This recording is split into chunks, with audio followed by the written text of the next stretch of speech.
আসসালামু আলাইকুম। কি অবস্থা তোমাদের? সবাই কেমন আছো? আশা করি সবাই অনেক বেশি ভালো আছো।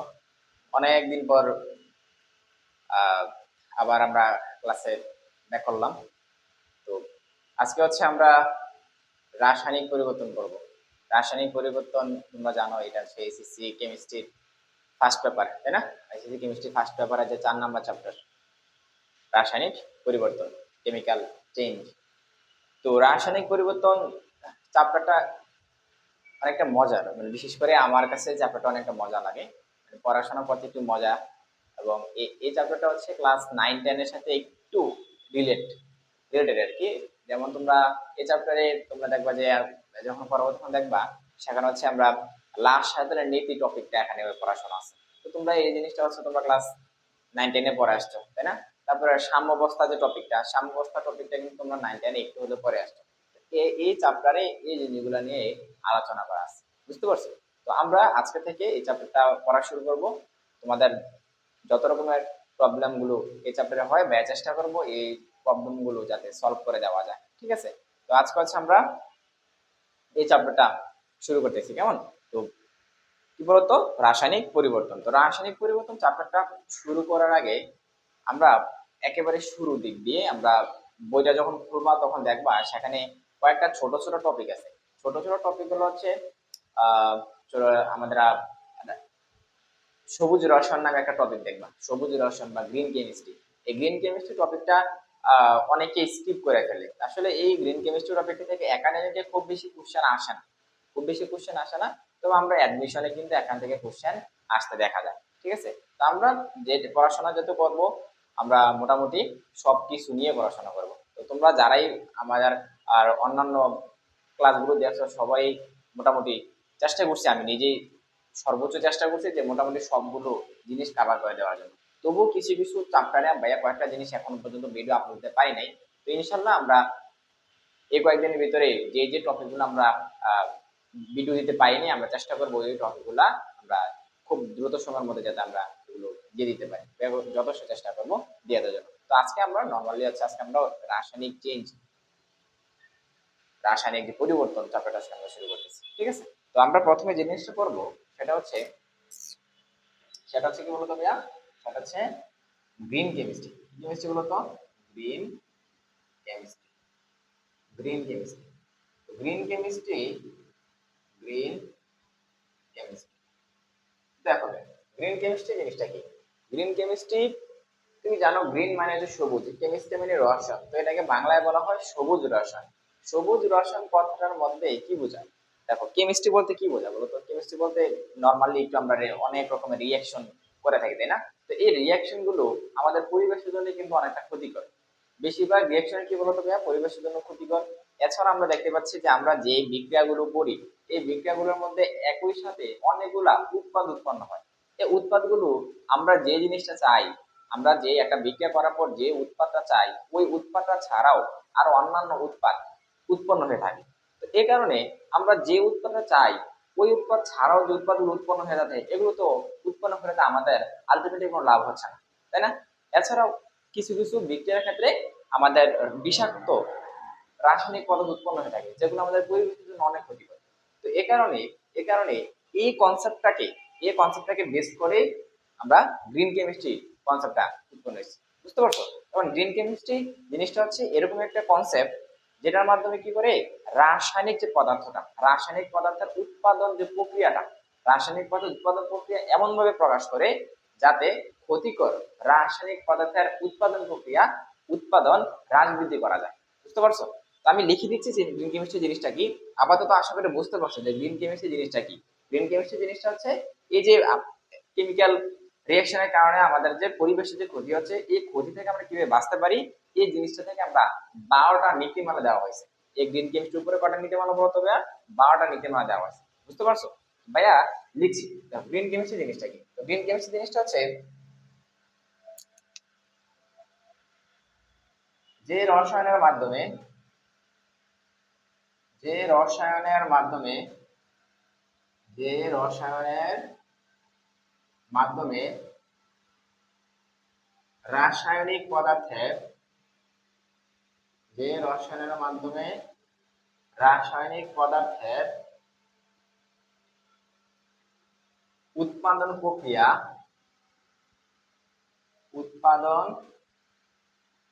প্রক্রিয়া এমনভাবে প্রকাশ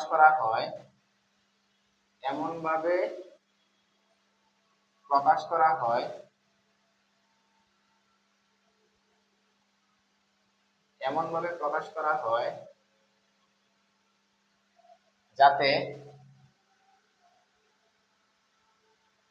ক্ষতিকর রাসায়নিক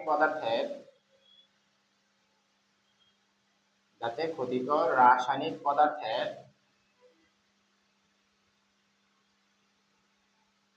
হ্রাস বৃদ্ধি করা যায়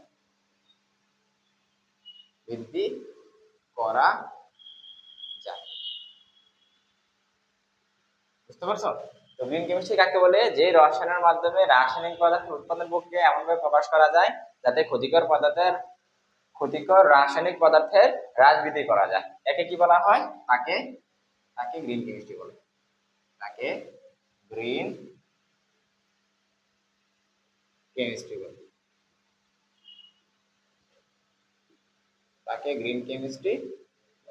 বুঝতে পারছো?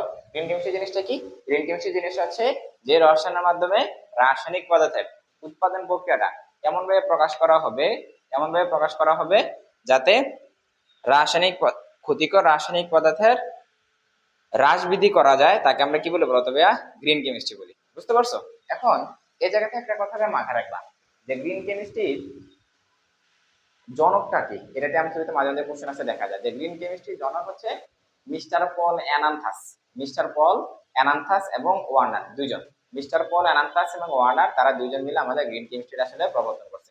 ঠিক আছে? এখন মাথায় রাখো একটু যে গ্রিন কেমিস্ট্রির নীতিমালা হচ্ছে 12টা। গ্রিন কেমিস্ট্রির নীতিমালা 12টা। এটা খুব ইম্পর্টেন্ট একটা এমসিকিউ। গ্রিন কেমিস্ট্রির নীতিমালা কয়টি বলো তো ভাইয়া? গ্রিন কেমিস্ট্রির নীতিমালা হচ্ছে 12টি। তোমরা তোমাদের বইয়ের শুরুর দিকটা যদি খোলো, দেখো এখানে 12টা নীতিমালা খুব সুন্দরভাবে লেখা আছে। বুঝতে পারছো? তো ভাইয়া জাস্ট কয়েকটা হচ্ছে বেশ সুন্দরভাবে লিখে দিচ্ছি। 12টা নীতিমালা তুমি একটু দেখে নিবে, এর মধ্যে ভাইয়া যেগুলো খুব বেশি ইম্পর্টেন্ট ভাইয়া একটু লিখে দিচ্ছি, কেমন? তো এক নম্বর যে সেটা হচ্ছে সর্বোত্তম অ্যাটমিক ইকোনমি। সর্বোত্তম অ্যাটমিক ইকোনমি এক নাম্বার। 2 নাম্বার হচ্ছে নিরাপদ দ্রাবক ব্যবহার।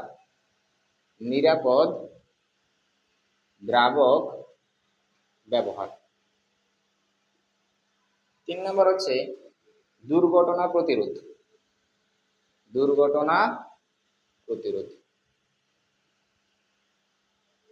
4 নাম্বার হচ্ছে নিরাপদ কেমিক্যাল পরিকল্পনা।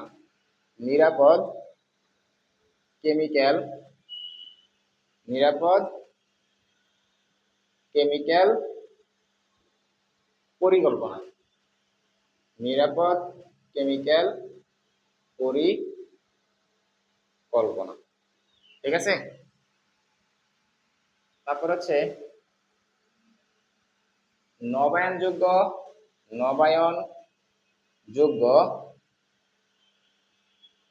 কাঁচামাল ব্যবহার।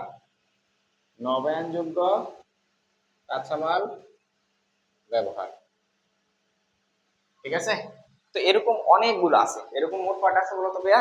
মোট 12টা আছে। তো ভাইয়া অনেকগুলো লিখে দিছি, 5টা লিখে দিছি। এছাড়া আরো অনেকগুলো আছে। তোমরা যখন তোমাদের বইটা খুলবা যখন ওইখানে অনেকগুলা এই তোমরা দেখবা মোট 12টা আছে। 12টা একটু দেখে নিবা। ঠিক আছে? তো ভাইয়া যেগুলো পারছি মোটামুটি এগুলো লিখে দিচ্ছি, বাকিগুলো হচ্ছে তোমরা একটু খাতা লিখে নিও, কেমন? আশা করি তোমরা পারবা।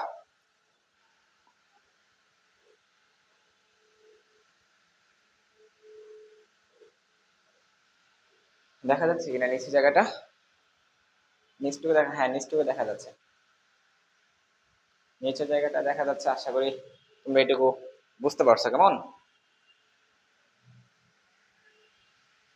আর লিখে দিই, নিচে আরেকটা দেখা যাবে। ন্যূনতম প্রভাবক প্রয়োগ, ন্যূনতম প্রভাবক প্রয়োগ। ঠিক আছে, তারপরে এদিকে একটু লিখি।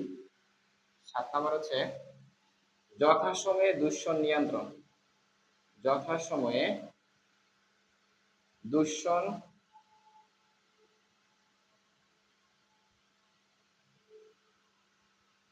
নিয়ন্ত্রণ। যথাসময়ে দূষণ নিয়ন্ত্রণ। ঠিক আছে, তো মোট আমরা 7টা লিখে দিলাম, আরো কটা বাকি আছে বলো তবে? আরো 5টা বাকি আছে। তোমরা যখন খাতার ভিতরে যে বইটা যখন খুলবা তখন ওইখানে অনেকগুলো দেখতে পাবা কি। ঠিক আছে, আশা করি তোমরা পারবে এগুলা।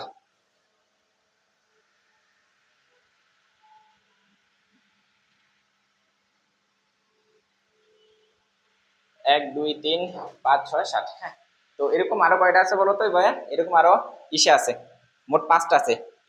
তো আমাদের মোট 12টা থাকে ইয়ে, তো মানে নীতিমালা 12টা, তো ভাইয়া 7টা লিখছি, বাকিগুলো একটু বড় বড়, তো এই কারণে এখানে জায়গা হচ্ছে না।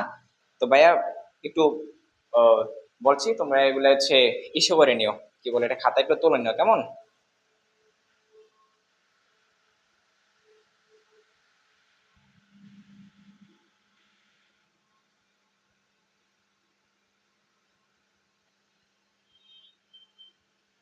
উপজাতক প্রভাব প্রয়োগ।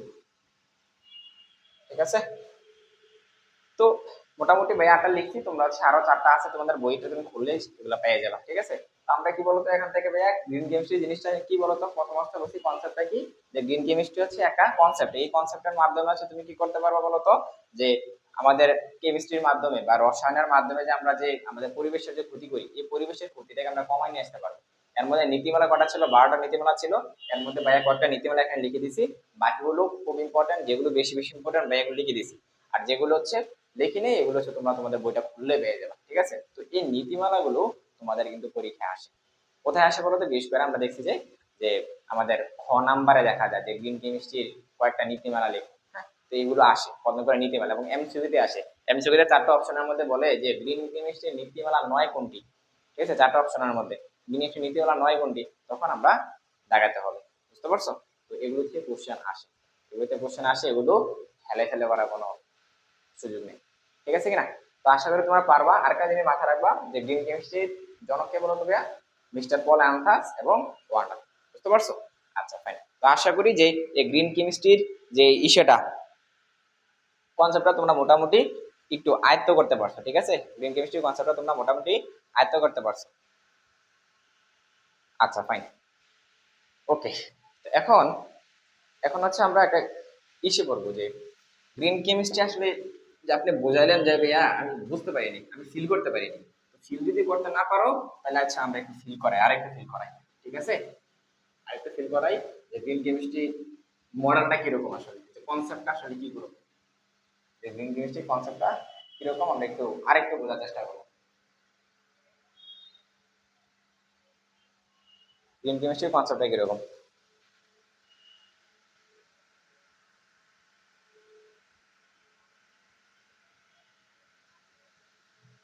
দেখো, গ্রিন কেমিস্ট্রি মডেলটা কিরকম? গ্রিন কেমিস্ট্রি মডেলটা হচ্ছে, ধরো ভাইয়া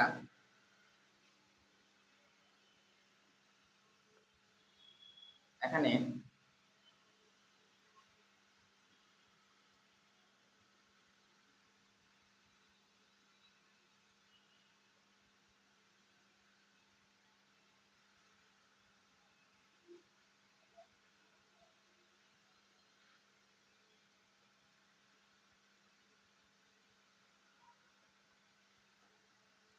দেখো, এখান দিয়ে গ্রিন কেমিস্ট্রি জিনিসটা হচ্ছে এই যে এখানে কি হবে বলতো, এই জায়গায় রিয়াকশন হবে, রিয়াকশন হবে। ঠিক আছে, এই জায়গার মধ্যে কি হবে বলতো, রিয়াকশন হবে। এই জায়গায় রিয়াকশন হওয়ার পরে এই জায়গায় এই যে এদিক দিয়ে, এদিক দিয়ে যাবে, এদিক দিয়ে যাবে, এদিক দিয়ে যাবে। তো এদিক দিয়ে যেটা যাবে সেটা হচ্ছে প্রোডাক্ট, এটা তুমি প্রোডাক্ট পাবা। আর এদিক দিয়ে যেটা যাবে সেটা তুমি বর্জ্য পাবা। কি পাবা বলতো ভাইয়া? বর্জ্য। এই তুমি বর্জ্য পাবা। আর এখান দিয়ে এই জায়গায় কি হবে? এই জায়গায় রিসাইকেল হবে, রিসাইকেল। বুঝতে পারছো কিনা? তো এই যে জিনিসটা দেখো তো, এই জায়গার মধ্যে একটা রিয়াকশন হচ্ছে, রিয়াকশনের পরে বর্জ্য পদার্থগুলো এদিকে বের হয়ে যাচ্ছে, প্রোডাক্ট গুলো এদিকে বের হয়ে যাচ্ছে।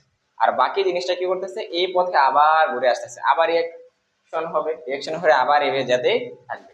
এর মাধ্যমে আমরা বলতে রিসাইকেল প্রক্রিয়ার মাধ্যমে আর আসলে আমরা গ্রিন কেমিস্ট্রি জিনিসটা আসলে দাঁড় করানো হয়েছে। বুঝতে পারছো? তো এই মডেলটাকে বলা হয় গ্রিন কেমিস্ট্রি মডেল। কি বলে বলতো ভাইয়া? Green chemistry model. বুঝতে পারছো কিনা? তো গ্রিন কেমিস্ট্রি মডেলটা যদি তুমি আঁকাইতে বলে, আশা করি তোমরা এই গ্রিন কেমিস্ট্রি মডেলটা তোমরা আঁকাইতে পারবা। ঠিক আছে?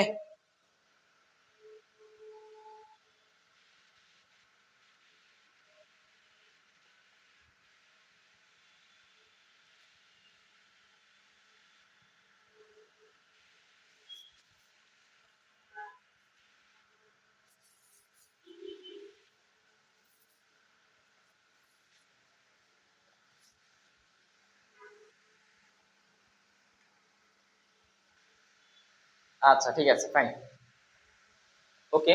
তো গ্রিন কেমিস্ট্রি জিনিসটা আশা করি তোমরা পারবা। তো এখন আমরা যেটা করবো ভাইয়া সেটা হচ্ছে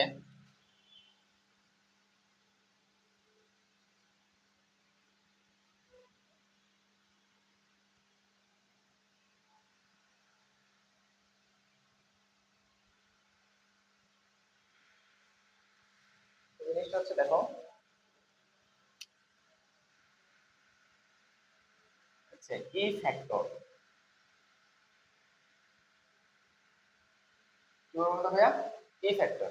ই ফ্যাক্টর জিনিসটা কি দেখো, ই ফ্যাক্টর, ই ফ্যাক্টর মানে হচ্ছে প্রতি কেজি উৎপন্ন করতে গিয়ে যত কেজি বর্জ্য পদার্থ উৎপন্ন হয় একেই ই ফ্যাক্টর বলা হয়। কি বলছে বলো তো ভাইয়া? যদি বলি ই ফ্যাক্টর কাকে বলে, কি বলবা?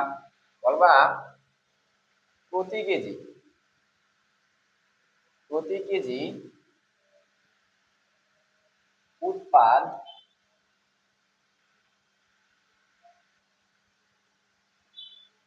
উৎপন্ন করতে গিয়ে, প্রতি কেজি উৎপন্ন করতে গিয়ে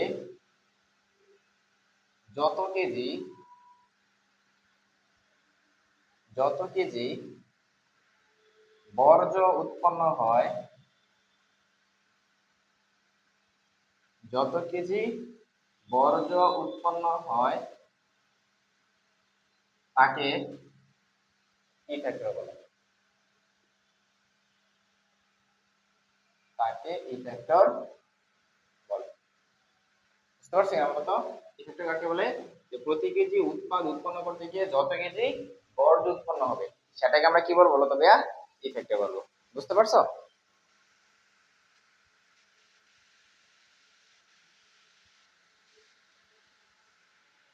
আচ্ছা ফাইন। তো এখান থেকে আমরা কি লিখতে পারি বলো তো ভাইয়া এই জায়গা থেকে? সুতরাং ই ফ্যাক্টর ইকুয়াল, কি লিখে দেয় বলো তো ভাইয়া? নিচে হচ্ছে, উপরে কি বলতো ভাইয়া? বর্জ্য পদার্থের ভর, বর্জ্য পদার্থের ভর। নিচে হচ্ছে মোট উৎপাদের ভর, মোট উৎপাদের ভর। তাই তো? এখান থেকে আমরা এই জিনিসটা নিয়ে আসতে পারি না যে এই যে মোট এক কেজি উৎপন্ন করতে গিয়ে যত কেজি বর্জ্য উৎপন্ন হয় সেটাকে আমরা ই ফ্যাক্টর বলবো, তাই না? এই জিনিসটাই তো, এই কথাটা সেম জিনিস। তখন ই ফ্যাক্টর যদি বের করতে হলে আমরা কি করবো বলতো? বর্জ্য পদার্থের পর উপরে লিখবো আর নিচে কি লিখবো? মোট উৎপাদের উপর লিখবো। বুঝতে পারছো? তাহলে একটু মাথায় রাখবা যে ই ফ্যাক্টর জিনিসটা বেসিকটা কি। এখন এখান থেকে আমার একটা কথা বলো তবে, ই ফ্যাক্টরের সাথে এই বর্জ্য পদার্থের কি সম্পর্ক? সমানুপাতিক সম্পর্ক নাকি ব্যস্তানুপাতিক সম্পর্ক? ই ফ্যাক্টর এবং বর্জ্য পদার্থের সাথে সমানুপাতিক সম্পর্ক না? কারণ ই ফ্যাক্টর উপরে আছে, বর্জ্য পদার্থ উপরে আছে, তাহলে ই ফ্যাক্টরের সাথে বর্জ্য পদার্থের ভরের সমানুপাতিক সম্পর্ক। তাহলে আমাকে বলো তো এই জায়গা থেকে ই ফ্যাক্টর বাড়ছে, ই ফ্যাক্টর বাড়া, এই যে বাড়া, ই ফ্যাক্টর বাড়ছে, ই ফ্যাক্টর বাড়া মানে কি বলতো ভাইয়া? বর্জ্য পদার্থের ভর বাড়া না? ই পদ বর্জ্য পদার্থের ভর বাড়ায় কিনা বলো? ই ফ্যাক্টর বাড়া যে কথা, বর্জ্য পদার্থের ভর বাড়ায় কি কথা না? অর্থাৎ বর্জ্য পদার্থ যদি বাড়ে তাহলে ই ফ্যাক্টর বাড়বে, বা ই ফ্যাক্টর বাড়লে বর্জ্য পদার্থ বাড়বে, তাই তো? আচ্ছা, তো ই ফ্যাক্টর বাড়লে বর্জ্য পদার্থ বাড়ছে, ফাইন।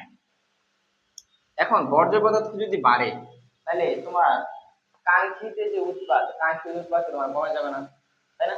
তাহলে কাঙ্ক্ষিত উৎপাদ কাঙ্ক্ষিত উৎপাদ, এই কাঙ্ক্ষিত উৎপাদ কি হবে বলো তুমি? কমে যাবে।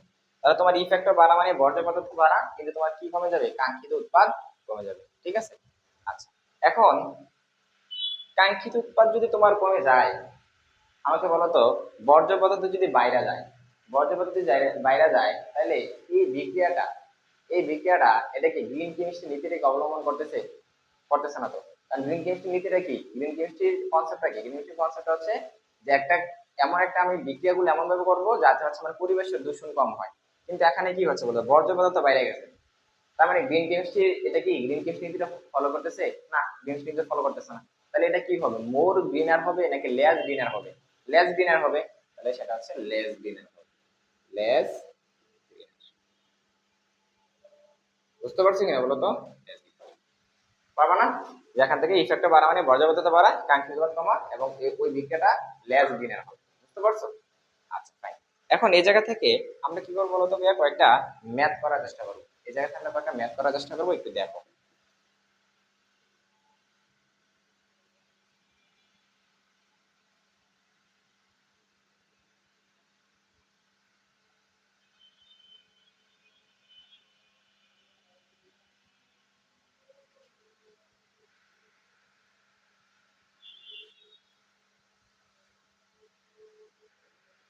1 নাম্বার,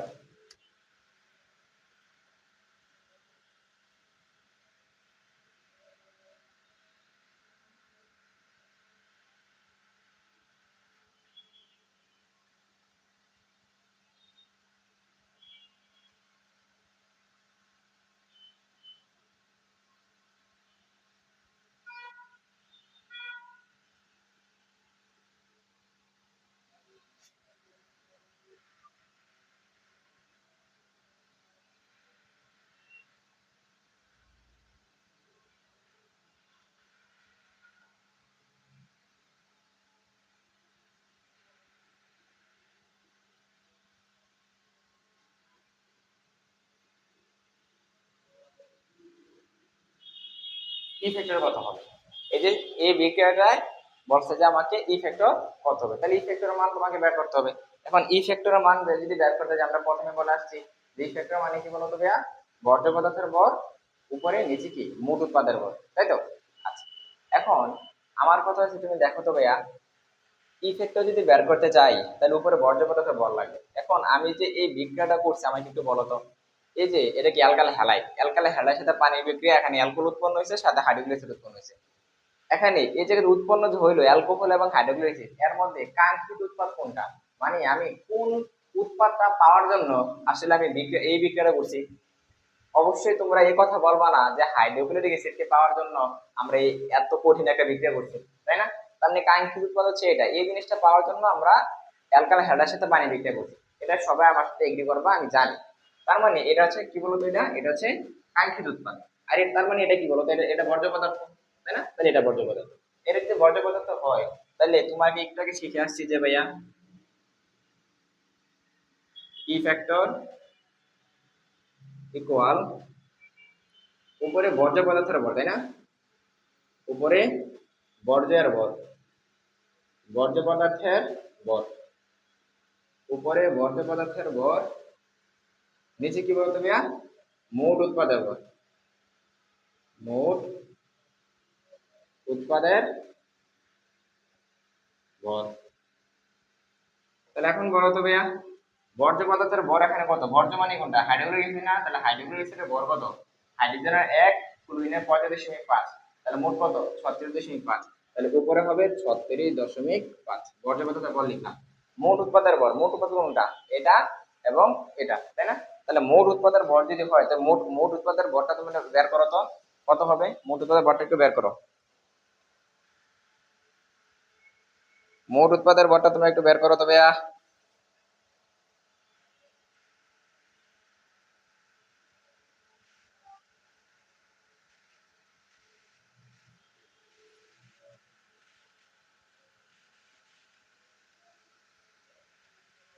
কত হবে বলো তো? এটা মোট হবে না, উৎপাদের ভর হবে, মানে কাঙ্ক্ষিত উৎপাদের ভর হবে। তো কাঙ্ক্ষিত উৎপাদের ভরটা বসাও, কাঙ্ক্ষিত উৎপাদের ভর কোনটা বলো তো ভাইয়া? এই জায়গা থেকে এটা তো বর্জ্য পদার্থ ভর, তার বাকি আছে কোনটা? এটা কাঙ্ক্ষিত। তো কাঙ্ক্ষিত উৎপাদের ভর কত? কার্বন দুইটা আছে, কার্বনের দুইটার কত? 24। অক্সিজেন একটা আছে 16, 24 আর 16 কত? 40। হাইড্রোজেন আছে কয়টা? 5টা। হাইড্রোজেন আছে কয়টা? 6টা। তাহলে 46। তো নিচে কত বলবো? 46। এখান থেকে যেটা আসবে সেটাই আনসার। তো কত আসে বলুন আনসারটা? আনসারটা কত আসে? ক্যালকুলেটর একটু করে দেখি তো ভাইয়া কত আসে।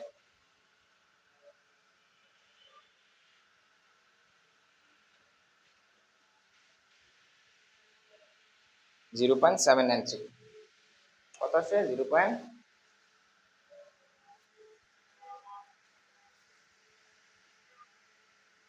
0.793। 0.793। এই যে এটা হচ্ছে তোমার কি বলো তো ভাইয়া? এটা হচ্ছে তোমার ই ফ্যাক্টর। বুঝতে পারছো?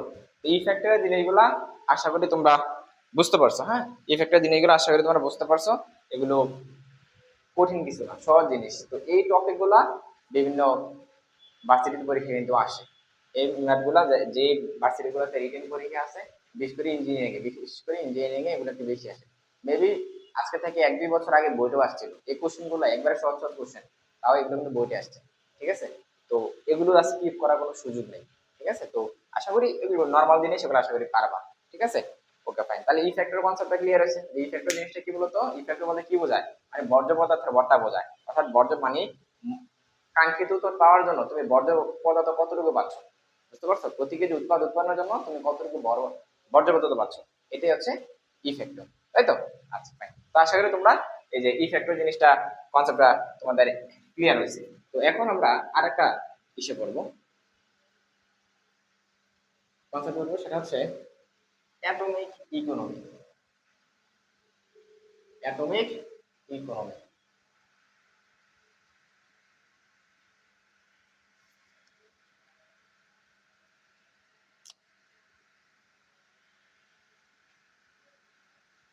Atomic economy. অ্যাটমিক ইকোনমি জিনিসটা কি দেখো।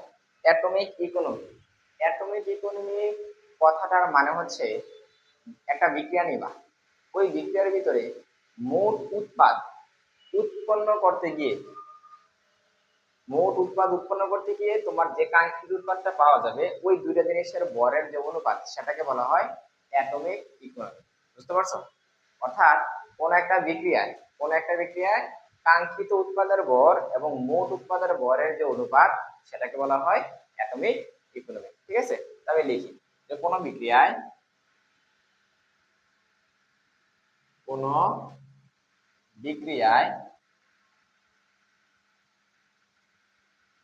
মোট কাঙ্ক্ষিত উৎপাদের ভর, কাঙ্ক্ষিত কাঙ্ক্ষিত উৎপাদের ভর, কাঙ্ক্ষিত উৎপাদের ভর ও মোট উৎপাদের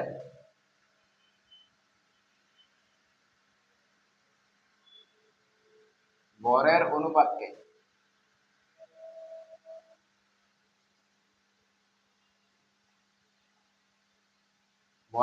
কি বলা হয়? অ্যাটমিক ইকোনমি বলা হয়।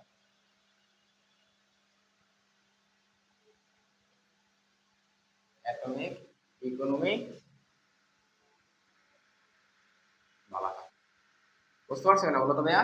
যে কোনো একটা বিক্রিয়ায় কাঙ্ক্ষিত উৎপাদনের যে ভরটা এবং মোট উৎপাদনের ভরের যে অনুপাতটা সেটাকে বলা হয় অ্যাটমিক ইকোনমি। অর্থাৎ অর্থাৎ অ্যাটমিক ইকোনমি ইকুয়াল কাঙ্ক্ষিত উৎপাদের ভর, কাঙ্ক্ষিত উৎপাদের ভর ডিভাইডেড বাই মোট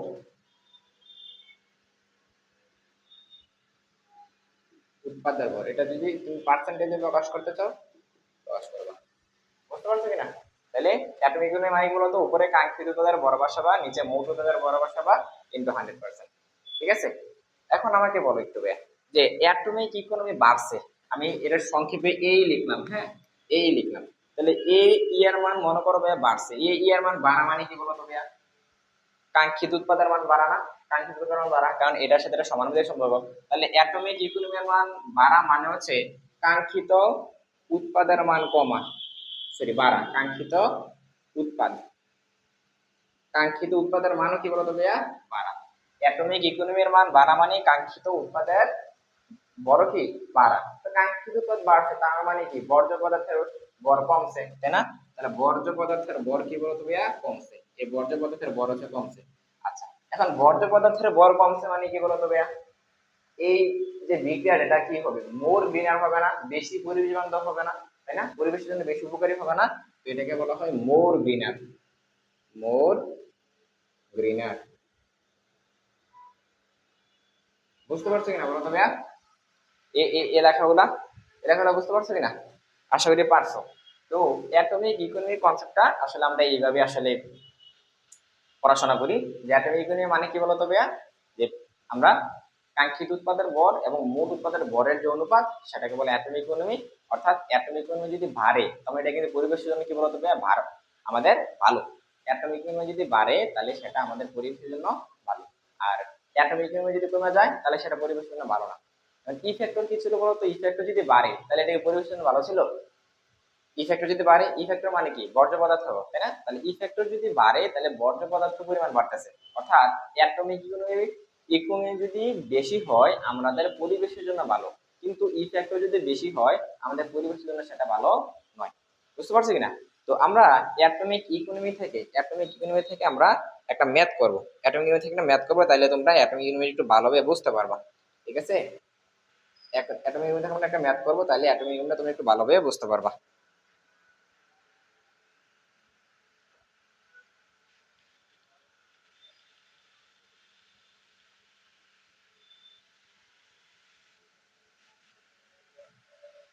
ঠিক আছে, তো ভাই এটা মুছে দিচ্ছি, তোমরা আশা করি নোট করে নিছো।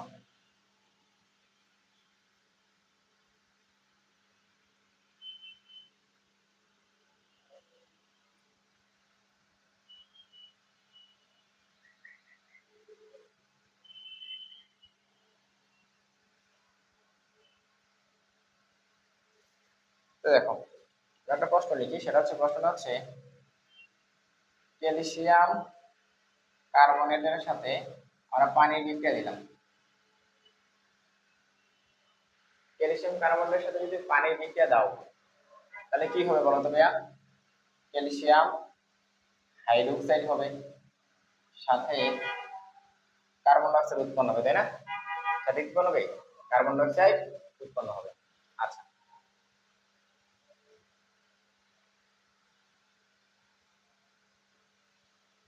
হ্যাঁ, তাহলে ক্যালসিয়াম কার্বনেটের সাথে যদি ভাই আমি কি করি বলতো ভাইয়া? ক্যালসিয়াম কার্বনেটের সাথে যদি আমি তাপ দেই, সরি পানি দেই, পানি দিলে আমাদের কি উৎপন্ন হবে? ক্যালসিয়াম কার্বনেটের পানি দিলে আমাদের ক্যালসিয়াম হাইড্রোক্সাইড, ক্যালসিয়াম হাইড্রোক্সাইড এবং হচ্ছে ক্যালসিয়াম হাইড্রোক্সাইড উৎপন্ন হবে, পাশাপাশি হচ্ছে আমাদের কার্বন ডাইঅক্সাইড উৎপন্ন হবে। ঠিক আছে, তো এখন বিক্রিয়াটা যদি সমান্তরালকরণ করে ফেলো, বিক্রিয়াটা সমান্তরালকরণ করতে পারো, সমান্তরালকরণ করলে কি বলো তো? এই পাশে হাইড্রোজেন দুইটা, এই পাশে হাইড্রোজেন দুইটা আছে না? আছে। অক্সিজেনের পাশে দুইটা, এই পাশে দুইটা, মোট কয়টা হলো? চারটা। তাহলে অক্সিজেন এখানে কয়টা আছে? তিনটা, একে চারটা। তাহলে বিক্রিয়া সমান্তরালকরণ অলরেডি করা আছে, আমাদের বলার কোনো দরকার নাই। ঠিক আছে, এখন আমি এখানে বললাম হলে, এই বিক্রিয়াটা হলে অ্যাটমিক ইকোনমি কত? অ্যাটমিক ইকোনমি কত, বা পরিবেশের জন্য পরিবেশ বান্ধব হবে কিনা, পরিবেশ বান্ধব হবে কিনা, পরিবেশ বান্ধব হবে কিনা। বুঝতে পারছো? আচ্ছা, তো আমরা এটা কি করতে পারবো বলতো? আমরা অ্যাটমিক ইউনিট বের করতে বলছি, তাই না? অ্যাটমিক ইউনিট যদি আমরা বের করতে বলি তাহলে লিখো যে অ্যাটমিক ইউনিট তোমরা কিভাবে বের করতে বলো? তবে একটু আগে দেখাইছিলাম যে অ্যাটমিক ইউনিট আমরা সংক্ষেপে লিখলাম এই। তো এ ইকুয়াল উপরে কি ছিল? কাঙ্ক্ষিত উৎপাদের উপর, তো লিখো কাঙ্ক্ষিত উৎপাদ, আর নিচে কি ছিল? মোট উৎপাদ ইন্টু 100%। তো লিখো কাঙ্ক্ষিত উৎপাদ মানে কি? এখানে কাঙ্ক্ষিত উৎপাদ কি মনে হচ্ছে? কার্বন ডাই অক্সাইড কাঙ্ক্ষিত উৎপাদ না তো। ক্যালসিয়াম হাইড্রোক্সাইড হচ্ছে আমাদের কাঙ্ক্ষিত উৎপাদ। তো ক্যালসিয়াম হাইড্রোক্সাইডের বের করতে চাও, ক্যালসিয়ামের আণবিক পারমাণবিক ভর কত? 40। অক্সিজেনের 16 আছে দুইটা, 16 দুগুণে কত? 32। হাইড্রোজেনের হচ্ছে 2, 32 আর 2 কত বলো তো ভাইয়া? 34। 34 আর 40 কত? 34 আর 40 74। তাহলে কাঙ্ক্ষিত উৎপাদের ভর হচ্ছে 74, ঠিক আছে? আচ্ছা ফাইন। তারপরে মোট উৎপাদের মধ্যে কোনটা? এই যে এটা এবং এটা, তাই না? তাহলে মোট উৎপাদ যদি হয় তাহলে এই পাশে হচ্ছে এই যে এটা হচ্ছে 74 আর কার্বন হচ্ছে 44, এই পাশে 44 ইনটু কত পার্সেন্ট? 100%। তো হিসাব করো তো ভাইয়া, এটা হিসাব করো। হিসাব করলে কত হবে आंसर?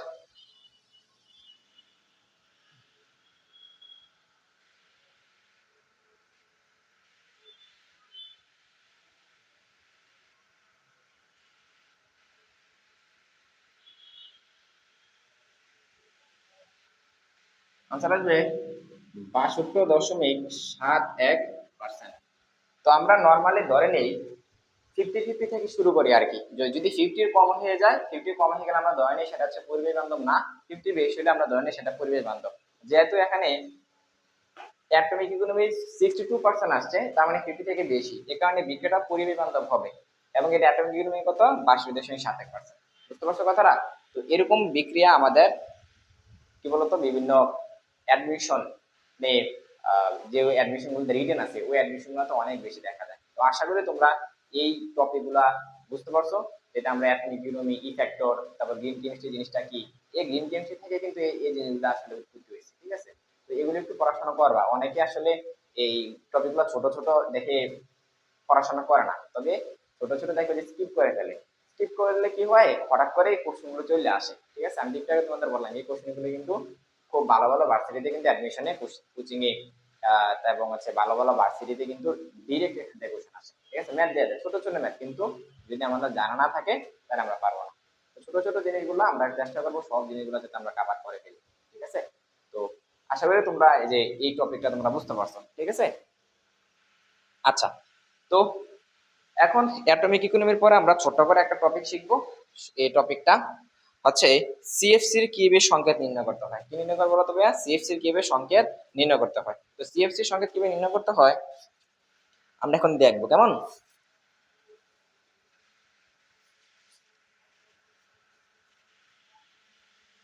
তো দেখো ভাইয়া, সিএফসি এর কিভাবে সংকেত নির্ণয় করতে হয়, এটা আমি মুছে দিলাম, হ্যাঁ? আশা করি তোমরা নোট করে নিছো। সিএফসি এর সংকেত নির্ণয়,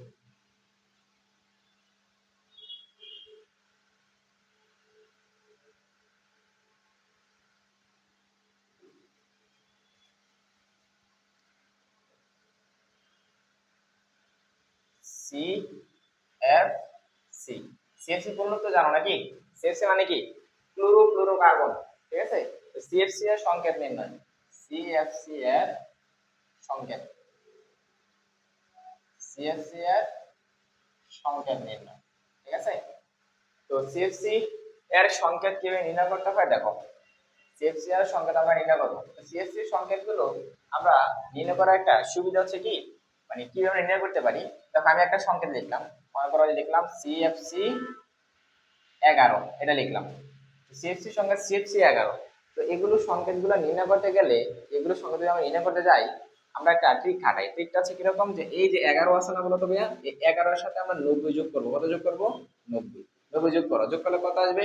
এদিকে 1, এদিকে 9 আর 1 কত বলতো? 10, ঠিক আছে? তাহলে মোট কত এলো? 101 আসছে, তাই না? তাহলে এই যে 101 আসলো, 101 এর ভিতরে প্রথমটা হচ্ছে কার্বনের সংখ্যা, প্রথমটা কি সংখ্যা? কার্বন। তারপরটা হচ্ছে হাইড্রোজেন, প্রথমটা কার্বন, পরেরটা হাইড্রোজেন, এর পরেরটা হচ্ছে আমাদের ফ্লোরিন, ঠিক আছে? তাহলে কার্বন কয়টা বলতো? একটা। হাইড্রোজেন কয়টা? শূন্যটা। আর ফ্লোরিন কয়টা? একটা। বুঝতে পারছো? তাহলে এখন এটা সংকেতটা কি লিখবা? এটা সংকেতটা কি লিখবা? সকালে লিখবা এই যে কার্বন আছে একটা, কার্বন হাত থাকে কয়টা? চারটা।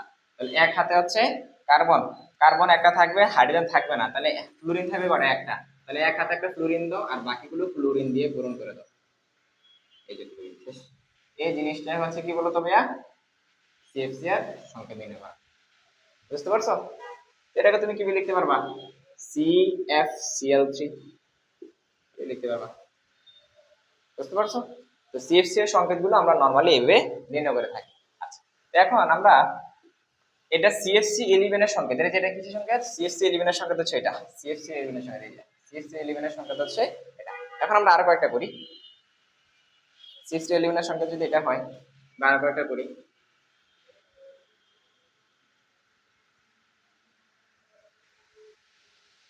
CFC11 এর সংকেত আমরা করলাম, আরো কয়েকটা করি তাহলে তো ভালো হয়।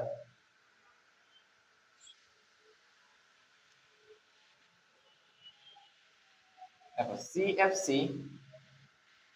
121,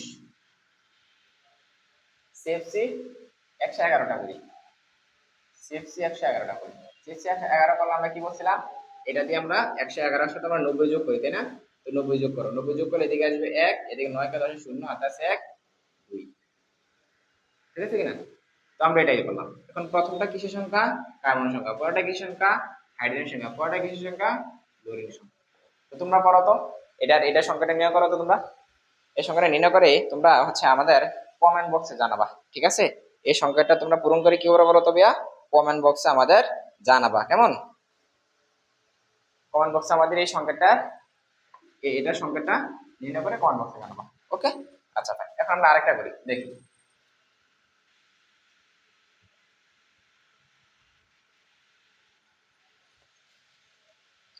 সেটা হচ্ছে CFC 122। 122 তোমরা কি করবা? 122, এদিকে 90, এদিকে 2, এদিকে 1, এদিকে 1। তো তোমরা জানো এটা 1 না 2? এদিকে 2, তাহলে এটা হচ্ছে কার্বন, এটা হচ্ছে কি বলতো হাইড্রোজেন, আর এটা কি বলতো ফ্লোরিন, তাই না?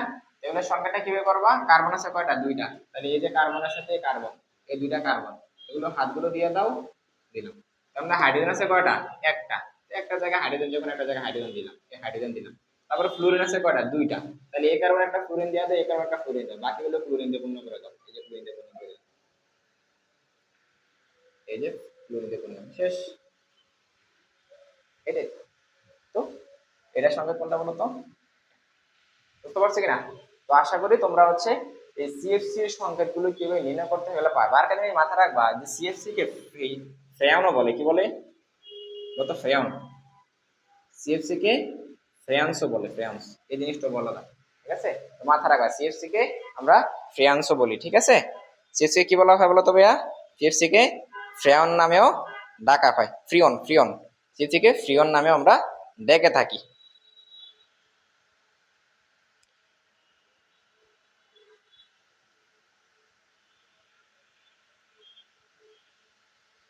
তো আশা করি তোমরা CFC যে সংখ্যাটা কিভাবে নির্ণয় করে এই টপিকটা তোমরা ভালোভাবে বুঝতে পারছো, কেমন?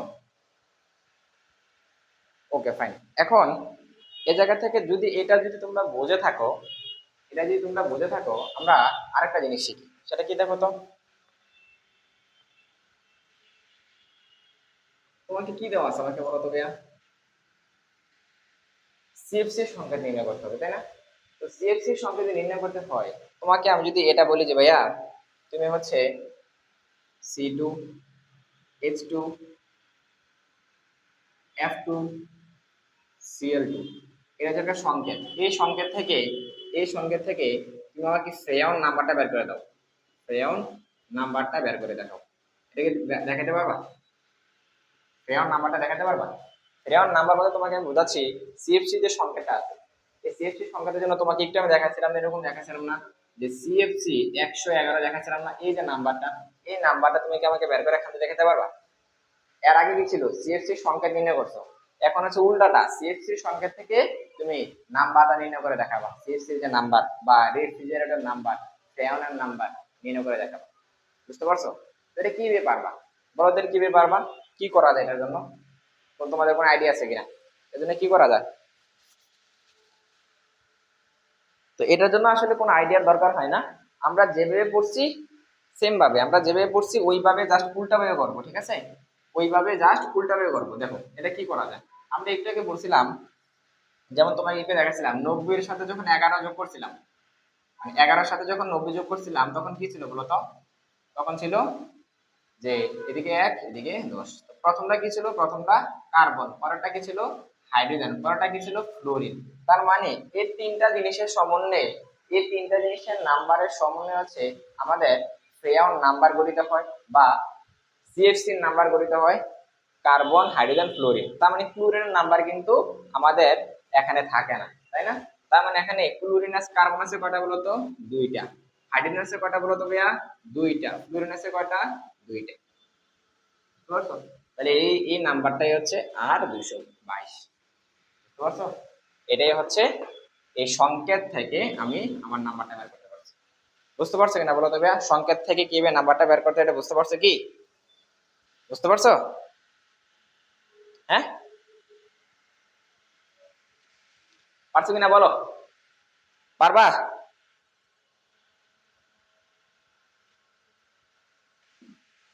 পারবা কিনা?